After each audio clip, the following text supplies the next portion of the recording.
Professor? Ambassador, good afternoon. Can you hear me? Yes, I can hear you perfectly. Good afternoon once more for you and for our dearest participants. Today, our guest is Her Excellency Fanny de Lourdes Puma Puma, Ambassador of Ecuador in Turkey.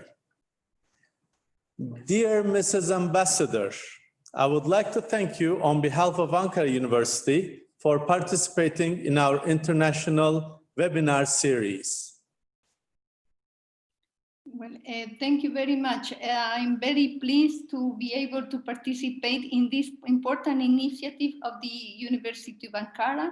As you know, my embassy considered the University of Ankara, and particularly the Center for Latin American Students, a very important partner. And Thank you. Thank you very much, Mrs. Ambassador. It's our honor having you here. And as I always say, Ankara University and the Center for Latin American Studies is your home, is the house of all Latin Americans. And it's our honor, as I said. Mrs. Ambassador, if you would allow me, I would like to proceed to our questions. The first question I would like to ask you is about you and your mission in Turkey. Could you please be so kind to introduce yourself to the participants of our webinar and say a few words about your feelings on your mission in our country? Thank you very much for your question. First of all, again, I want to thank you for this kind invitation and giving me this opportunity to exchange some information, especially with regard to the relations between Ecuador and Turkey. And also I want to welcome and thank you the participants that are kindly enough to join us to hear this conversation, this important program. First of all, I would like to talk a little bit about me with regard to my career. Especially women diplomats, we always love to make a statement. and I hope that you permit me to do that. Of course. Well, I have to tell you, as you said, my name is Fanny de Lourdes Puma.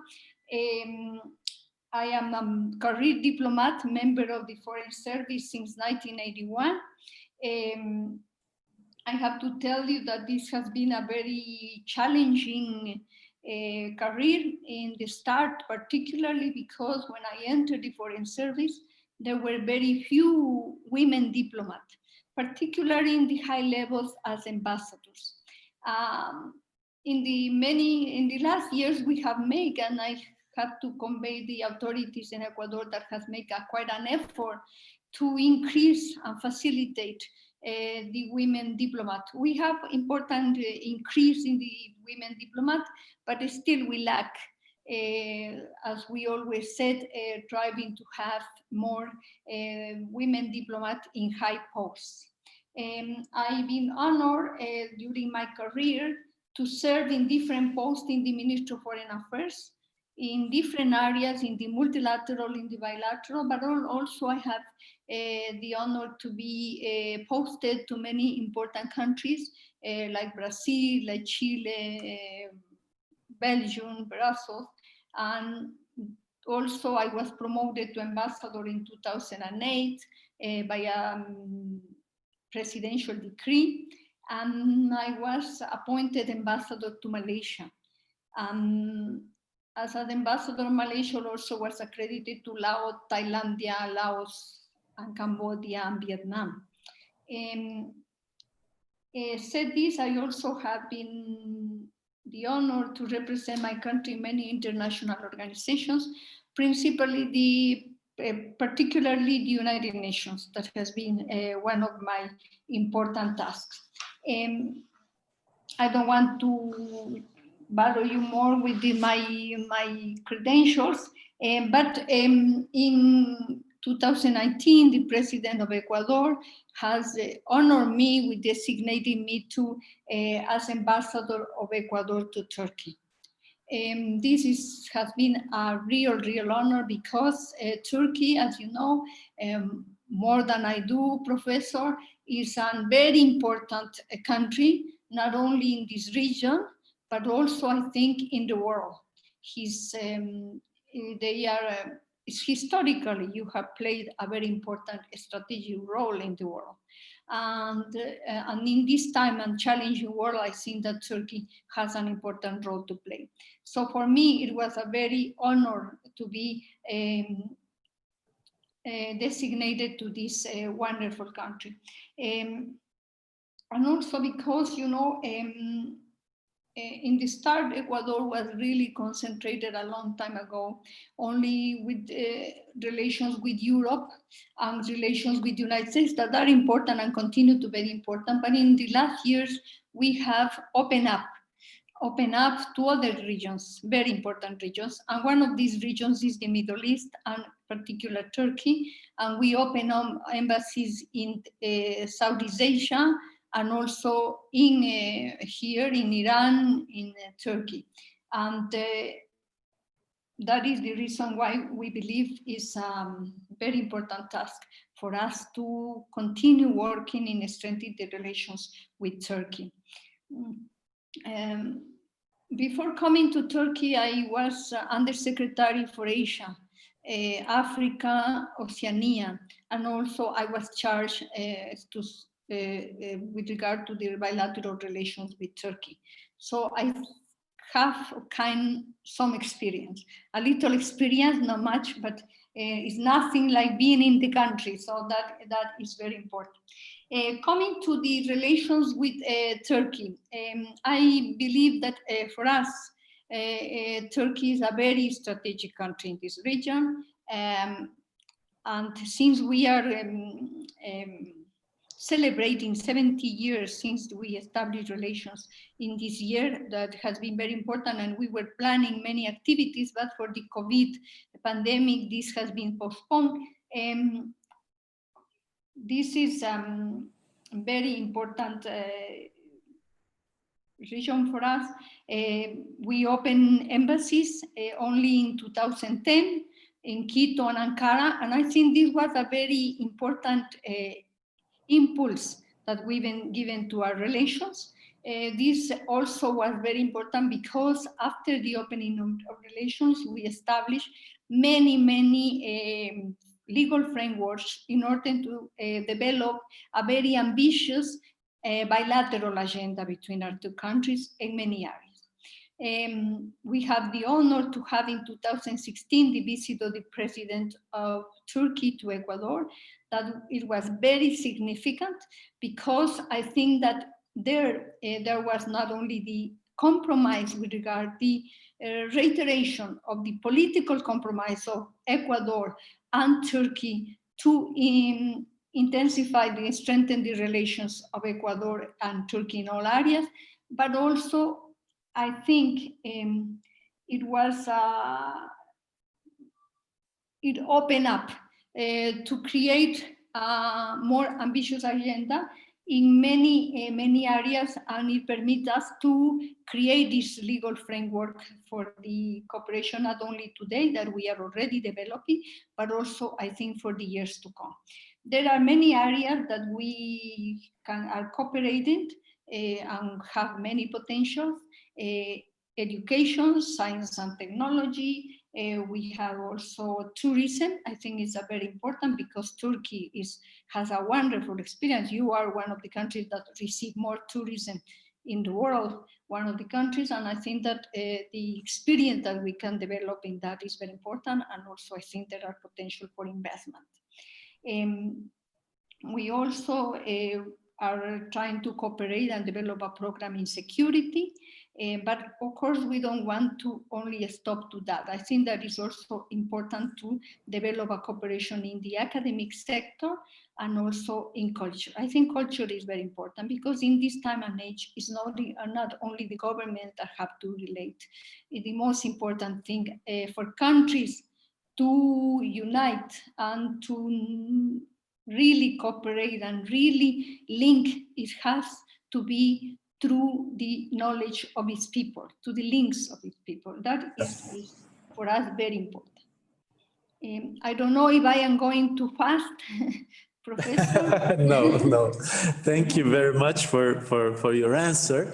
I just want to I ask. want to continue a little bit. Yes, please, If you please want do. to comment something, please do. Yes, I have one additional question that has to do with this first part. You said you were the undersecretary of your ministry, undersecretary before coming to Turkey. I mean, undersecretary in the structure of Ecuadorian Chancellery means the vice minister? Yeah, no, it's under by ministers, but I also have the opportunity to be for certain periods of time deputy minister. And even minister for foreign affairs, but only acting minister for foreign affairs. I have this opportunity to be have. That was a wonderful experience. Thank you. But undersecretary, I think, is the equivalent here to the director general. But for us, it's undersecretary after the deputy minister. I see. We have these areas. We also think that technology and cooperation and technology is very important. Tourism, as I already said. But one of the fundamental areas and one of the key of the relations between Ecuador, of the bilateral agenda between Ecuador and Turkey, of course, is trade and investment. Trade is very important because Ecuador considers Turkey a hub for our exports to not only to Turkey, but also to the neighboring countries and to the Middle East. We have considered and we are using like a hub. Also, investment is very, very important investment. And we have at this moment some companies from Turkey working in Ecuador. We have an important investment in Yilpork Holding from a company in Istanbul, that they have gained the concession of one of the important ports in Ecuador, Puerto Bolivar, is a tip port that I think that will help us with regard to investment and trade. That it will be very important.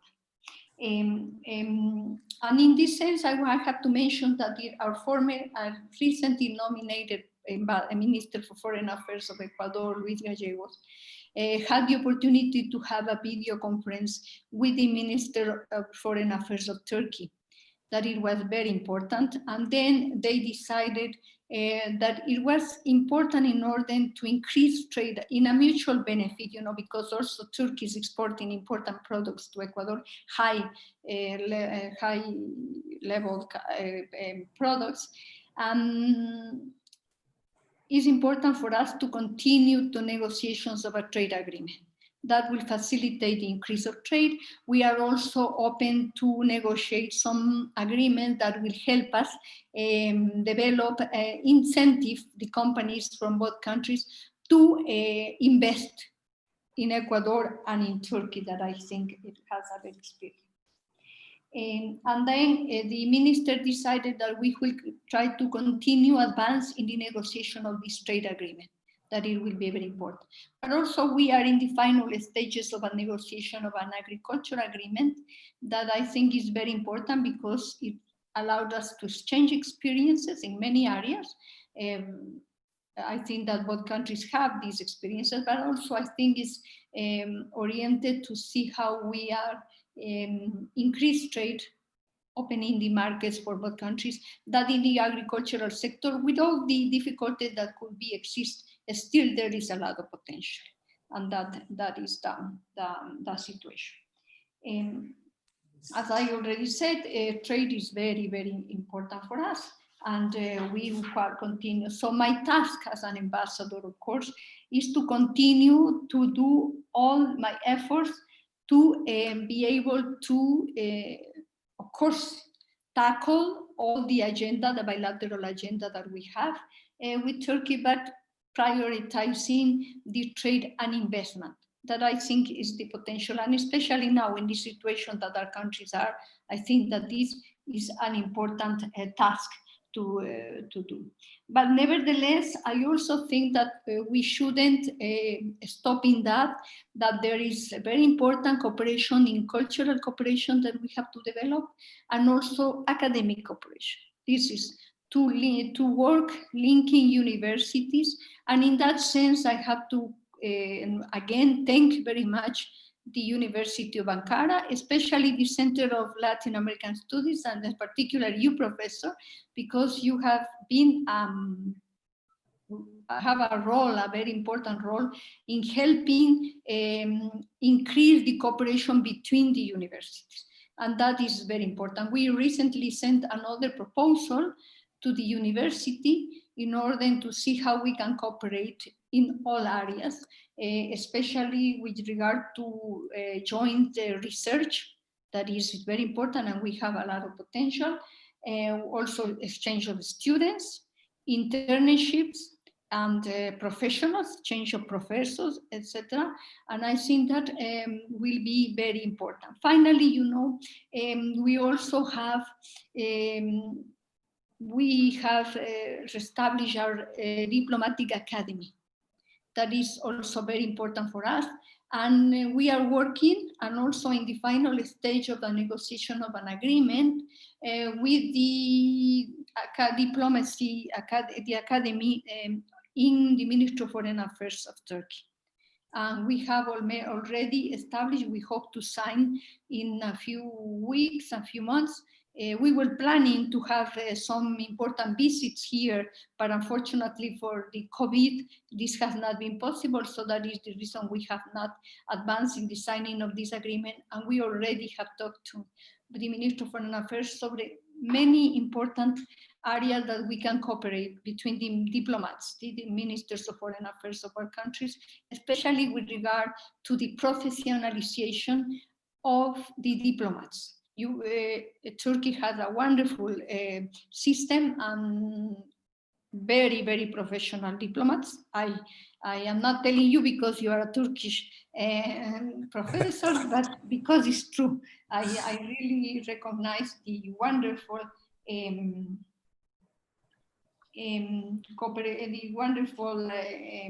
experience and professionalism of the Turkish diplomats. Also, I have a very good relation with the ambassador of Turkey in Ecuador, and we are working, I think, in the same track. We are working in the same track, and this is without doubt any problem. Finally, in a personal level, I want to tell you that I am very happy to be here. I just have been for a few months. In September, it will be a year. But the experience, you know, to have the opportunity to experience this country, its culture, its people, wonderful people, and know close, and also with that also help my country to be known in here, because we also have an important culture, and even if it's not so known, we also have ancient civilization. I think that it will be very, very important in order to bring our people together, that at the end it will help to strengthen the bilateral relations between our countries in the intergovernmental level. Thank I you. hope I didn't extend too much. No, it was just fine. Thank you very much, Mrs. Ambassador. We will go back to our bilateral relations, but the second question I would like to ask you, because we had programmed about 5 questions, but the second question is about the tragic and most important event of this year. This year, as we all know and we all have suffered, has been the year of COVID-19. Could you please give us some information on the difficulties of COVID-19 pandemic in your country and the measures taken? Yes, yes, Professor. As you know, this is one of the worst tragedies, I think, that the world is confronting after 75 years that we are commemorating this year, the end of the World War II, that I think after the World War II, this is one of the most tragic events that we have, and in such a proportion that has impacted the whole world. And Ecuador, of course, has not been. The impact in Ecuador has been very dramatic. In the start, it was, I have to say that it was not, the impact of the COVID was not equally in all the country. The countries are, my country is the separate, political administration is in provinces. So we have different impacts in different parts of Ecuador. I think that the COVID started, as many know, because the news were not always impartial news, but anyway, it started in Guayaquil. And it was really there that it was the concentration and the worst impact. And in the start, since we didn't have, the expertise, we didn't know what we were, or the health services didn't know what they were dealing with. It was, the responses was not as we should have expected. Nevertheless, Ecuador immediately adopted many measures. One were first to create a committee, a National Emergency Operations Committee, that the idea was to convey here all the entities that were in one way or the other related in the solving of this, on confronting this pandemic and the impact, especially in the medical sector, and in that sense, be able to adopt the policies needed to combat this situation. We also, the president, and also to help mobilize the resources that we needed, that in the start, it was two main objectives: to help the security health system of Ecuador, the national health system, that not any country in the world was prepared for not even the best national system, health system were prepared for such a pandemic with all the impact and consequences that it have. And something that many of the medical doctors didn't know what to expect of this pandemic. It was little known. And the other was to help the people more vulnerable, because, more vulnerable people, societies, unfortunately, are certain inequalities and people that don't have the resources to be able to cope with this. So the government has to help this with regard to medicines, with regard to food, etc., especially because in the beginning, Ecuador established an emergency, and this emergency came, as in other countries, with lockdowns, a complete comment still in the country with regard to closing all schools, closing the government office, closing everything except emergency systems and the health service.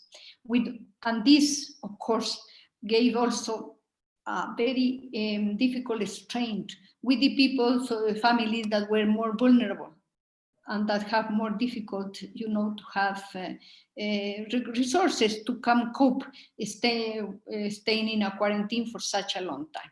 So the government have to, we have at this time, 97,000 COVID contagious. Mostly, initially, this was concentrated in Guayaquil, in the coastal city of Guayaquil, where is the principal port and one of the economic centers of Ecuador. It was, and I think that it was more difficult, the impact that had the citywide, because we didn't have the experience to tackle this issue. So it was a very difficult, there was a high mortality and it was, at the start, a little difficulty in the coordination of the institutions in order to solve. Nevertheless, the situation in Guayaquil has come to a control. Now they are in a better situation, but this pandemic has move to another part of the country now, that is to the highlands, where is the particular more affected city is the capital, Quito. And it has been, now we have many people infected there, but the rate of mortality in the city has been less because, of course, we have moved more resources, we have more experience. Guayaquil was a learning experience in order to tackle this, but still the pandemic has not been controlled completely in this city, and it's difficult because the capital city of Quito has is the biggest population. It has the most population of the country, more than 3,500,000 people. So it's very difficult to control. I see. I think the most important sentence to be pronounced and that you have just pronounced is no one knew. I mean, around the world, no one knew what was happening actually and what consequences exactly was expecting humanity. So we are all learning still how to fight against this pandemic and what measures or additional measures have to be taken. So thank you very much for that information.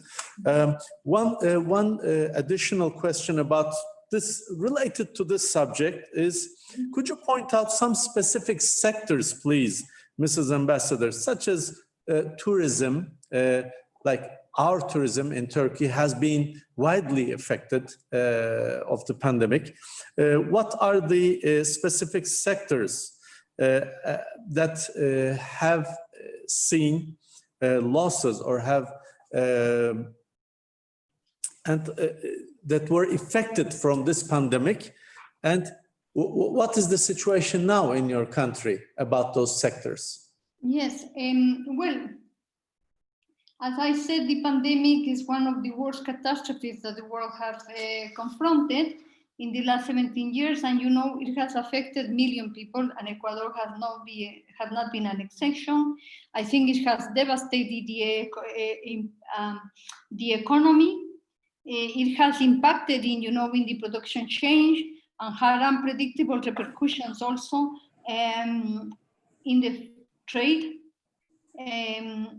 financial and trade aspects, and as well as has caused grave social problems, increased poverty due to the huge loss of employment.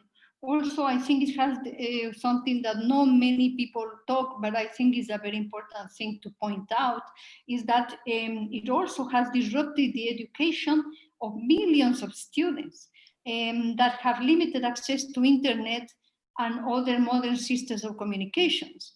And I think it's not, and this pandemic cannot, and therefore Ecuador has suffered the impact, because this is a global impact that has come. No?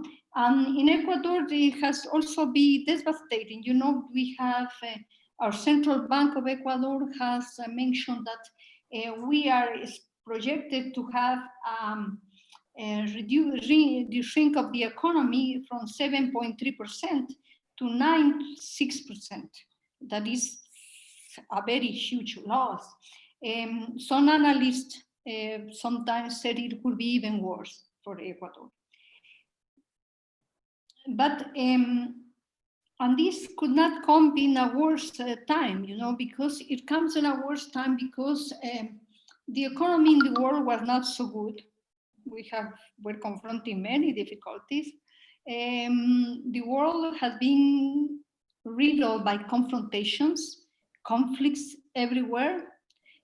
Cooperation has been breaking down. The international community, international organizations have not been able to help solve the problems. We have advanced, you know, with the Millennium Goals and also the implementation of the development program 2030. We were working, you know, to reduce inequality, reduce poverty, etc. But with the pandemic and all the impact that I already said, many of these things have come to a very difficult situation. So we have social problems, we have health problems, we have social problems, we have poverty, and we have increased. And for in 2019 we have managed to reduce to 3% unemployment. Now it's almost more than 10% in only 2 months. So it's a huge impact. And it has come in the case of Ecuador also, when President Moreno has been trying to establish, restructure the economy and trying to solve the difficulties of the huge public debt that he received from the other government. So in that sense, I think the pandemic hit Ecuador in a moment of low national reserves and little fiscal flexibility, and when we have needed to redirect almost all our resources in order to respond to the health problem, and also to adopt measures to mitigate the economic impact, especially with the people that have lost jobs, etc. On the other hand, it also came to us when, at the same time of the pandemic, products that were very important for Ecuadorian economy, like oil, came to a very low price, and also these have a very huge impact in Ecuador. Also, we have managed to keep the exports, but of our products, because we are an economy also that it depends on exports. But of course, there has been some limitations, and some countries, have adopted measures to control. In some cases, because they need to do that, but I think it is a personal opinion that countries use this pandemic also to adopt protective measures, and it's not good for the cooperation and the recovery of the economy in the world. Also, as Turkey, Ecuador also depends on the tourism. Is a very important revenue for us, and with all the measures that we have adopted inside the countries and other countries have adopted, it has been completely devastated, because it has come to a standstill, hotels, etc. Only now we are trying to reactivate this economy, trying to reactivate especially domestic tourism and also some international tourism, especially to two important areas that we have, that is Galapagos Island. And as Turkey, we have also adopted measures, biosecurity measures, that has helped us, that will help us, to guarantee a safety tourism for the offering, for the employees, and also for the tourists. And recently, this has started. And I think that Turkey has done a very good job with regard to these protocols, and we also are using that.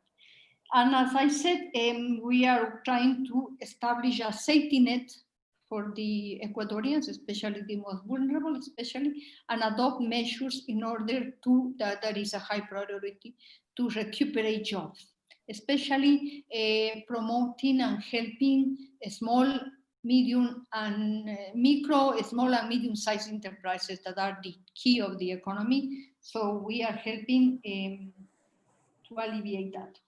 We adopted some laws, important laws, that has orientated to that, to guarantee the safe net in education, social safe net, but also particularly to see how we can incentivize the participation in the, how we could allow people to recuperate, companies, private enterprises, etc., to recuperate their economy. At the same time, we have also established a reopening of the country by provinces. According to the situation of the COVID in different parts, we have established different paces to reopen the economy and the activities in different countries.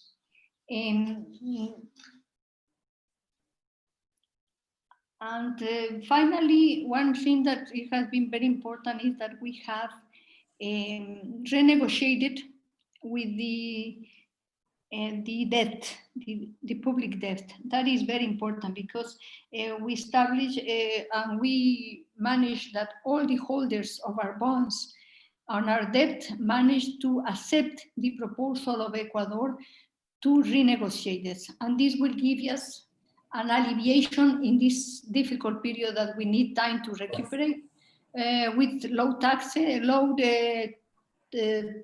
interest, and a longer period to pay these debts. And this, I think, is going to be a very something that many other countries maybe use it as a way to do something similar. Argentina, for example, has started to see this. And I think that that is the situation in Ecuador. Yes. Thank you, Mrs. Ambassador. I was thinking I am not extending too much. No, it's just fine. It's very good.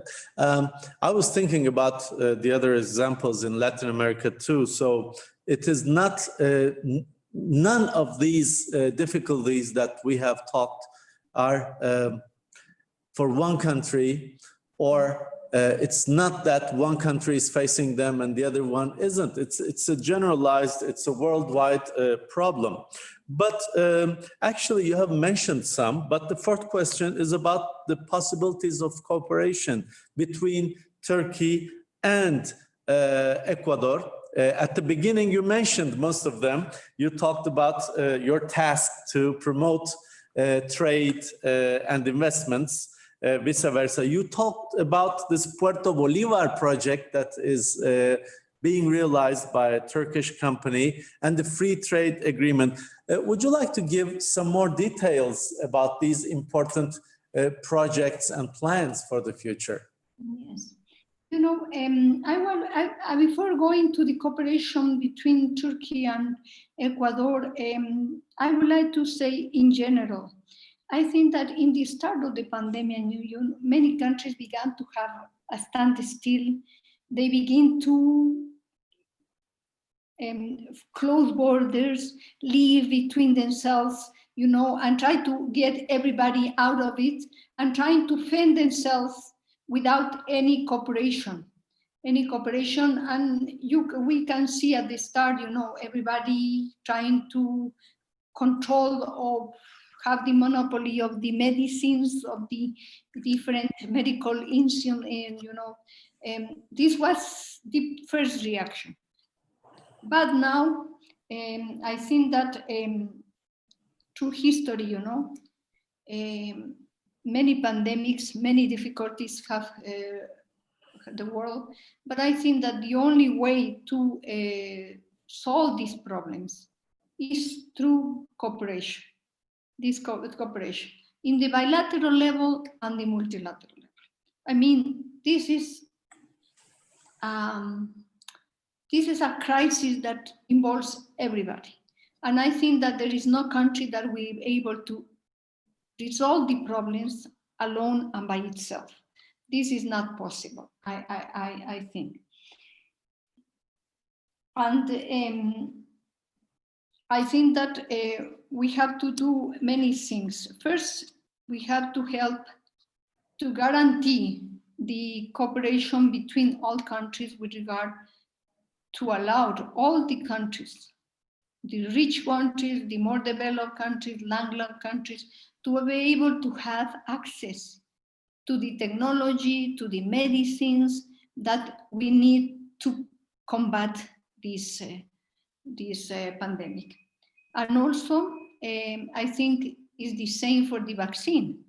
Many countries are, at this point trying to develop vaccines. The United States, China, Germany, Russia also, but each one is doing them independently. And I think they are competing who is going to get the vaccine. But I think that the community, and this is the way that we should cooperate, and is that first to allow that this has to be public goods, and that he has to be guaranteed access to all countries in the world, the vaccine. All countries in the world, because we will need to do this. And in the pandemics that long time ago affected the world, of course, the medicines and the vaccines helped it. But one of the ways that manage to solve this is through cooperation, scientific, technological cooperation between different, to manage to have this and to become that these products will be considered public goods. And this is important. And we have already an experience with HIV, as you might remember.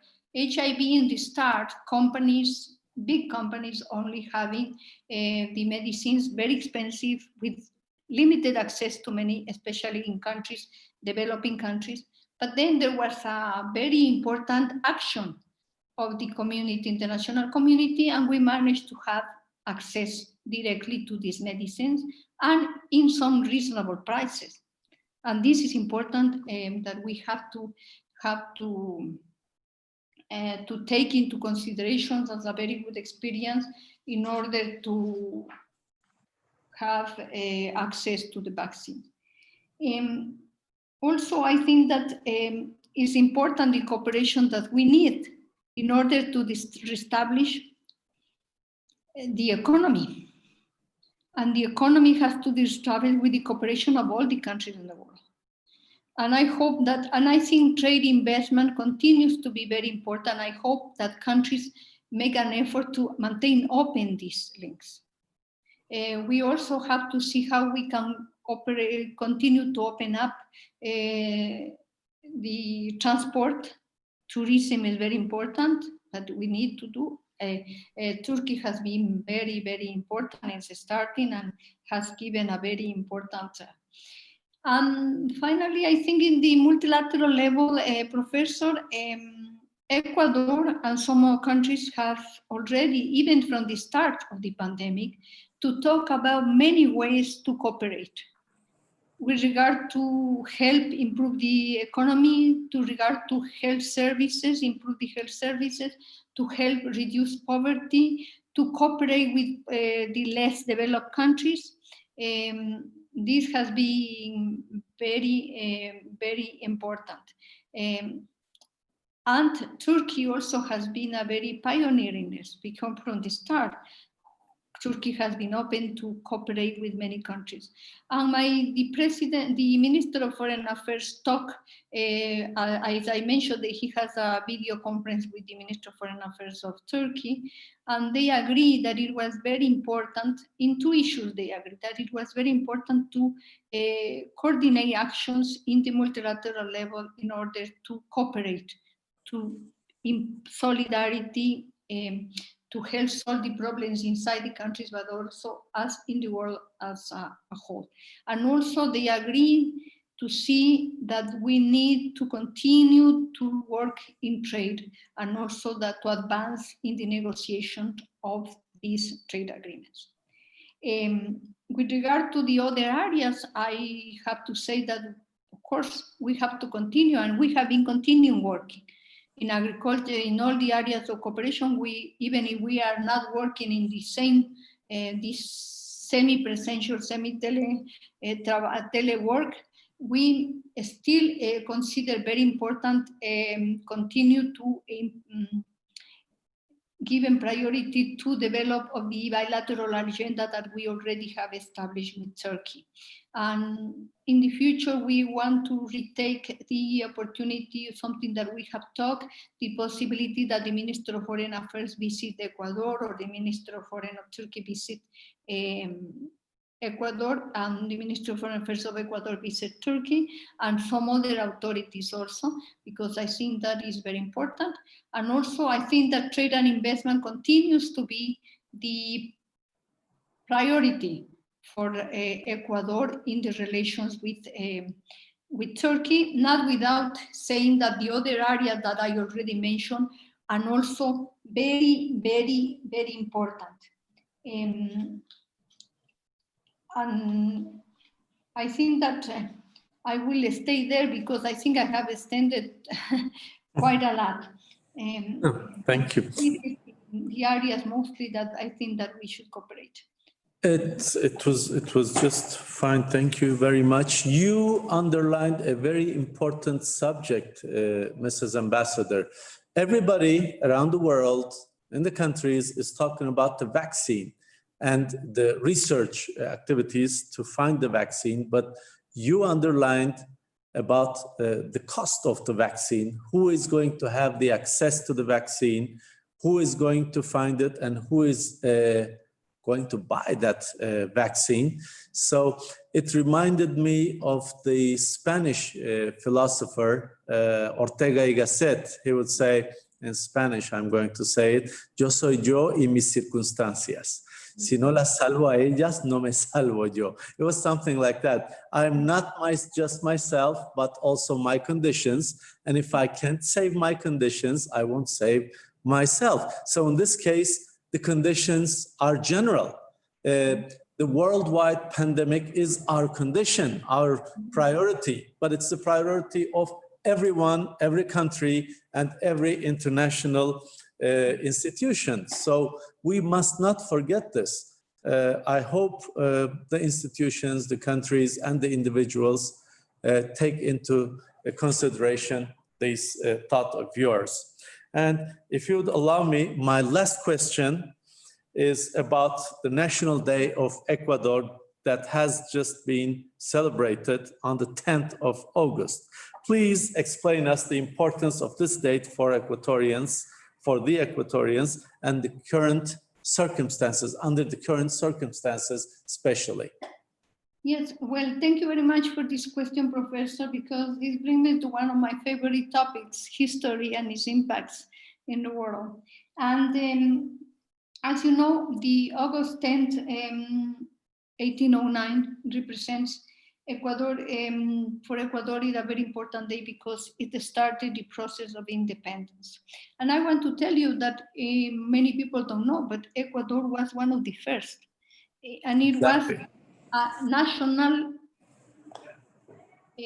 action, a national action. It didn't bring immediately the independence. It took more than 10 years and still to achieve that in the independence, but it was really very important because it represented one of the first attempts in order to start the process of independence in Latin America. And after that, you know, came others in Buenos Aires, came others in Venezuela, Caracas, well, some in also a few months before the August 1809, also started in Bolivia.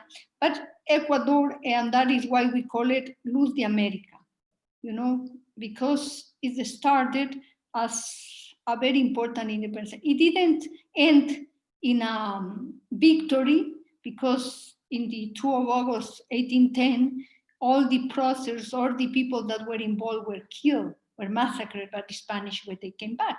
But it cemented the idea of the independence.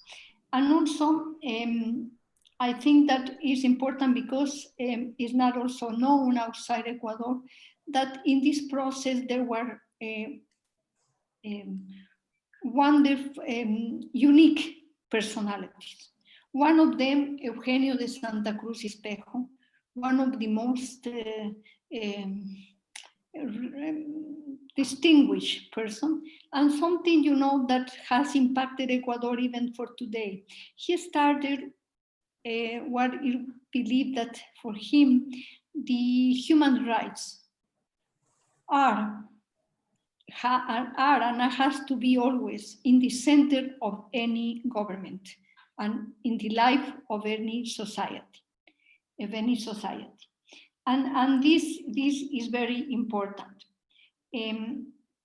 This year there has been some activities, of course, not in the magnitude that we used to do usually, because of the limited health problem that is still totally not under control.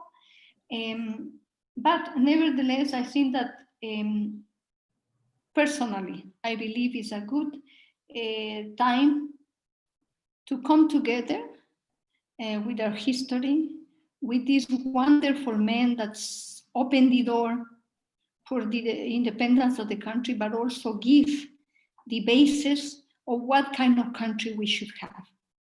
And this is very important. And we need now to come to our roots in this pandemic and to know that we can overcome this with unity, with collective, and to going back to what the founding fathers of Ecuador died for. And this, I think, is a very important thing. And during the pandemic, you know, there is one thing that has to be rescued that goes to this idiosyncrasy, it was this solidarity and the help of the civil society in Ecuador. Of course, the government has an important part, also other organizations, but the civil society, the people have had a very important role in saving, in helping the people, especially the most vulnerable. Yes. I want to end saying that August the 10th is the day of great pride for Ecuadorians, and at this moment we are renewing our commitment to for a better society, and also our commitment to, in order to help the people, especially the ones that are in poverty, that are more affected for the pandemic, and that I believe that Ecuador has everything in it in order to overcome this with our own forces, but also the cooperation of countries that we have already seen, and also the cooperation of Turkey. Turkey has been a very important country in cooperation, and now we are in the final phase for the cooperation that Turkey is going to give to Ecuador in some areas, especially for the strengthening of the health service in Ecuador. And we really are very grateful for this commitment of Turkey to help many countries and also help Ecuador, even if we are so far away. Thank you. Thank you very much, Mrs. Ambassador. Thank you very much for all the information and everything that you have underlined, and everything, all those aspects that we should think of as our common problems. It was a great honor for us to have you here participating in our webinar sessions. Good afternoon, Mrs. Ambassador. Thank you very much once more. Professor, thank you again. I hope I